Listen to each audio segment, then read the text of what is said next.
বন্ধুসকল good morning. তো কালি আহি আছিলোঁ ডিব্ৰুগড়ৰ পৰা, আপোনালোকে গম পাইছে, যোনে যোনে মোৰ ভিডিঅ' চাই আছে। তো ৰাতি মোৰ 2:30মান বজাত কি হ'ল, গোগামুখ পাৰ হৈ কিনে মই পেচাব কৰিব ৰখিলোঁ বন্ধুসকল। তো গাড়ীটো ষ্টাৰ্ট বন্ধ কৰি দিলোঁ। তাৰপিছত তো চেল্ফ মাৰোঁ, গাড়ীটো ষ্টাৰ্ট নহয়। যোৱাকালি বনাইছোঁহে গাড়ীখন বন্ধুসকল, মানে কিছুমান বস্তু ৰিপেয়াৰিং কৰি কিনে মানে একো লাভ নাই। চেল্ফ মানে গাড়ী ৰিপেয়াৰিং কৰা বস্তু নহয়, এইবিলাক কোম্পানীৰ পৰাই লাগি আহে আৰু পটককৈ বেয়াই নহয় বন্ধুসকল। যেতিয়া বেয়া হয় মানে এইবিলাক ডাইৰেক্ট নতুন লগাই দিব লাগে। ইয়াতে ছেকেণ্ড হেণ্ডৰ কোনো কথাই নাই, মানে ৰিপেয়াৰিং কোনো চিষ্টেমেই নাই, মানে ৰিপেয়াৰিং বস্তুৰ কোনো ৱাৰেণ্টি নলয় মানে। তো সেইটো কাৰণে এনে গ'ল বাৰু যিয়ে নহওক। কিন্তু 2:30মান বজাত মোৰ যেতিয়া গাড়ীখন বন্ধ হৈছিল, তো এইখিনি মই গোগামুখ পাৰ হৈ আহিছোঁ বন্ধুসকল। গোগামুখ পাৰ হৈ আহোঁতে মই এখন বলেৰ' পিকআপ, মানে গাড়ী এখন আহিছে, মই ছিগনেল দিছোঁ বলেৰ' পিকআপ। আৰু ইহঁতে যোৰহাটৰ পৰা আহিছে চাগে, কেইজনীমান মাইকী মানুহ আছে গাড়ীৰ পিছপিনে, আৰু 4-5জনমান ল'ৰা আছে। সিহঁতক মই কৈছোঁ, ল'ৰা এনেকুৱা প্ৰব্লেম, ৰাতি চাওকচোন জাগাটোও বেয়া, মোক অলপ গাড়ীখন ঠেলি দিয়ক না। তো বন্ধুসকল চিৰিয়াছলি জিছাছ নেভাৰ ফেইল, ভগৱান সঁচাকৈ আছে। মোক ন সিহঁতে গাড়ীখন ঠেলি ষ্টাৰ্ট কৰি দিছে বন্ধুসকল। আৰু যদি এই ভিডিঅ'টো মোৰ সেই দাদাকেইটাই চাই ন, তো নিশ্চয় মোক আপোনালোকে কণ্টেক্ট কৰিব, কমেণ্ট কৰিব, মই আপোনালোকক নিশ্চয় লগ কৰিম। আমাৰ মই বহুত বেছি সুখী হয়। তো যিয়ে নহওক, ময়ো মানে কিছুমান মানুহক অলপ হ'লেও হেল্প কৰোঁ ন, সেইটো কাৰণে মোক ভগৱানে বহুত বেছি হেল্প কৰিছে বন্ধুসকল। তাৰপিছত আহি কিনে মই চিধা লালুক পেট্ৰল পাম্পত লগাই কিনে শুই আছোঁ। তো ৰাতিপুৱা এখন বলেৰ'ই মোক কোৱাৰ এবাৰ কৈছোঁ খালি, চিৰিজ তেজপুৰ নাম্বাৰৰ আছিল AS12।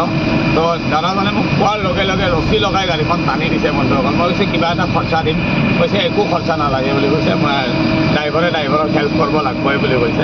মোক বঢ়িয়াকৈ টানি ষ্টাৰ্ট কৰিছে। আৰু মই এতিয়া গাড়ী বন্ধ কৰা নাই বন্ধুসকল। 6টা বজাৰ পৰা আহি আছোঁ, এতিয়া 9টামান বাজি বিশ্বনাথ চাৰিআলি পাৰ হৈ গৈছোঁ। মানে বন্ধ নকৰাকৈ চিধা গুচি যাম গুৱাহাটী বন্ধুসকল। অলপ বেছি তেল খাব, উপায় নাই বাট।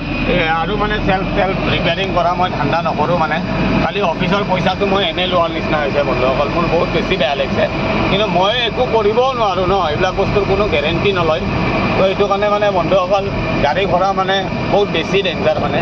সেইটো কাৰণে গাড়ী ঘোঁৰা পূৰা চিৰিয়াছলি মানে চেক কৰি ল'ব লাগে মানে ৰ'দত অহাৰ পিছত। তো মই এইটো গাড়ী আজি 3 মাহ হ'ব চলাই আছোঁ, এবাৰো গেৰেজত নিয়াই নাই বন্ধুসকল। খালি মবিলটো চেক কৰি আছোঁ, পানীটো চেক কৰি আছোঁ আৰু চলাই আছোঁ মানে। আৰু ময়োতো নাজানো ন পুৰণা গাড়ী ক'ত কি হৈ আছে, একোতো মই গম নাপাওঁ ন বন্ধুসকল। তো ষ্টাৰ্ট বন্ধ কৰা নাই, চিধা গৈ আছোঁ গুৱাহাটী বন্ধুসকল। তো চাই থাকিব ভিডিঅ'বিলাক, নেক্সট ট্ৰিপ ক'ত লোড কৰোঁ, কি কৰোঁ নিশ্চয় জনাম। আৰু এবাৰ কৈছোঁ মই দাদাকেইটাক বহুত ধন্যবাদ, যোনে মোৰ ৰাতিত 2:30 বজাত গাড়ী ঠেলি ষ্টাৰ্ট কৰি দিছে। সেই মানুহজনক মোৰ বহুত ধন্যবাদ দাদা, বহুত ধন্যবাদ, হাতযোৰ কৰি দিছোঁ মই বহুত বেছি। আৰু লখিমপুৰৰ মানুহ যে মৰমীয়াল ন, এইটো বস্তু মানে কালি পূৰা ফাইনেলি প্ৰুভ হৈ গৈছে মানে। মোৰ বহুত বেছি ভাল লাগিছে, মই মানে বুজাব নোৱাৰোঁ আপোনালোকক মোৰ কিমান ভাল লাগিছে। নহ'লে ৰাতি 2:30 বজাত হাইৱেৰ ওপৰত মই অকলে কি কৰিলোঁ হয় বন্ধুসকল। বহুত সময় মই গাড়ী ছিগনেল দিছোঁ, বাট কোনো ৰখোৱা নাই, কিন্তু সেইখন বলেৰ'ই মোক ৰখাই দিছে। আৰু বন্ধুসকল এইটো ভিডিঅ' যদি পাৰে ন, মই আজি ফাৰ্ষ্ট টাইম কৰিছোঁ এইটো ভিডিঅ' মানে মোৰ পূৰা চিৰিয়াছলি শ্বেয়াৰ কৰি দিব, যাতে সেই দাদাকেইটালৈ গুচি যায়। আৰু সেই দাদাকেইটাক মানে মোৰ পিনৰ পৰা মই কিবা এটা গিফ্ট দিব বিচাৰোঁ, মানে সৰু হ'লেও কিবা এটা গিফ্ট দিম মই। আৰু সিহঁতে মোক যদি কমেণ্ট কৰে মই 110% দিম। তো ভিডিঅ'টো শ্বেয়াৰ কৰি দিব বন্ধুসকল, সেই যাতে দাদাকেইটাৰ ওচৰলৈ পৰে মানে। সৰু ল'ৰাকেইটামানে আছিল, বৰ ধুনীয়া ল'ৰা আছিল। সিহঁতৰ মুখকেইখন দেখা পোৱা নাই মানে, আমি ঠেলি আছোঁ ন, মানে ভালকৈ মই চেহেৰাকেইটা ধৰিব নাপালোঁ ৰাতিৰ কথা।